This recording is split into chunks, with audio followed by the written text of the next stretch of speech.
Ham آیات کبھی بھی محض اتفاق سے آپ کے سامنے نہیں آتی، یہ اللہ کے حکم سے آتی ہے اور ایک نعمت کی طرح اب تک پہنچتی ہے۔ اکثر ایسا ہوتا ہے کہ ہم کسی پریشانی میں ہوتے ہیں، دل بے چین ہوتا ہے اور اچانک فیس بک واٹس ایپ پر ہمیں کوئی آیت نظر آتی ہے، وہی آیت جو ہمارے حال سے جڑی ہوتی ہے۔ اس لمحے رک جایا کرے، سوچا کرے، یہ کوئی عام بات نہیں، یہ اللہ کی طرف سے ایک پیغام ہے، ایک پرائیویٹ میسج صرف آپ کے لیے، کیونکہ آیات کا وقت، ان کا مقام، آپ کے دل کی کیفیت اور آپ کے حالات، یہ سب فیصلے آسمانوں پر پہلے ہی ہو چکے ہوتے ہیں، اور یہی قرآن کا معجزہ ہے۔ اللہ راستے بناتا ہے، لیکن کن کے لیے؟ یقین والوں کے لیے۔ کیا آپ جانتے ہیں یقین والے کیسے ہوتے ہیں؟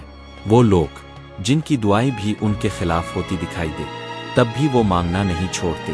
ایسا یقین کہ جب ان کی دنیا ٹوٹ رہی ہو، سب کچھ بکھر رہا ہو، تب بھی وہ آسمان کی طرف دیکھ کر کہتے ہیں، اے اللہ، ہمیں یقین ہے تاب ہمیں سنبھال لے گا۔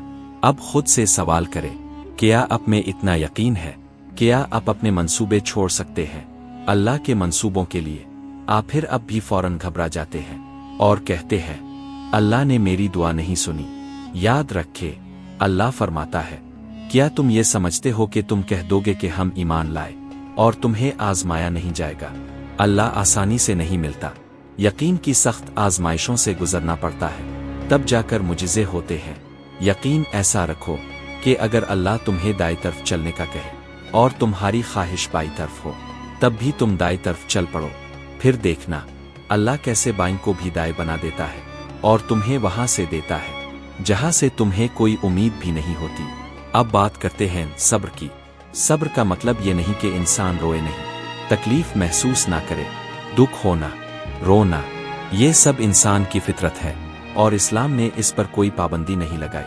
اصل صبر یہ ہے کہ تکلیف کے باوجود اللہ سے شکایت نہ ہو، بلکہ دل سے یہ یقین ہو کہ اللہ کا فیصلہ بہتر ہے۔ اس کی مثال ایک ڈاکٹر کی طرح ہے جو آپریشن کرتا ہے۔ تکلیف ہوتی ہے، کبھی چیخ بھی نکل جاتی ہے، لیکن آپ کو ڈاکٹر سے شکایت نہیں ہوتی، کیونکہ آپ کو یقین ہوتا ہے وہ آپ کی بھلائی کے لیے کر رہا ہے۔ اسی طرح آپ کے وہ آنسو جو کوئی نہیں دیکھتا، جو دل کے اندر گرتے ہیں، اللہ انہیں دیکھتا ہے۔ وہ آپ کی تکلیف سے بے خبر نہیں، آپ نہیں جانتے، لیکن وہ ہر وقت آپ کی حفاظت کر رہا ہے۔ ہر طوفان تباہی نہیں لاتا، کچھ طوفان نجات بھی لے کر آتے ہیں، جیسے حضرت نوح کے لیے طوفان شکست نہیں بلکہ فتح بنا تھا۔ اسی طرح آپ کی آزمائش بھی آپ کی کامیابی بن سکتی ہے۔ آغاز میں زخم ہے، لیکن انجام میں شفا ہے۔ اللہ آپ کو اس طرح نوازے گا کہ آپ کی نمازوں میں بہنے والے آنسو اس کی رحمت پر حیران رہ جائے گے۔ اگر اللہ آپ کو انتظار کروا رہا ہے تو یہ سزا نہیں ہے، یہ محبت ہے۔ وہ چاہتا ہے کہ آپ اس سے بات کریں، اس سے پکارے، اس کے قریب آئے۔ وہ آپ کی آواز بار بار سننا چاہتا ہے، اسی لیے وہ چیز آپ کو نہیں دے رہا اور نہ ہی اس کا خیال آپ کے دل سے نکال رہا ہے۔ یہ ایک اشارہ ہے، آپ خود اس کے اشارے کے منتظر ہیں، اور جب وہ اشارہ دیتا ہے تو آپ کیوں نہیں سمجھتے؟ وہ نہ آپ سے چھین رہا ہے اور نہ ہی قریب آنے دے رہا ہے، کیونکہ وہ چاہتا ہے کہ آپ دعا کریں اور پھر وہ کن کہہ کر آپ کی تقدیر بدل دے۔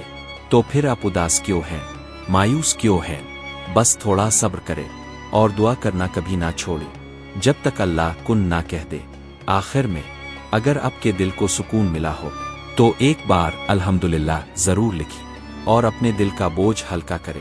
اور اگر آپ چاہتے ہیں کہ ایسی مزید ویڈیوز اب تک پہنچتی رہے تو ابھی فالو کریں، کیونکہ آپ کی سپورٹ ہماری طاقت ہے۔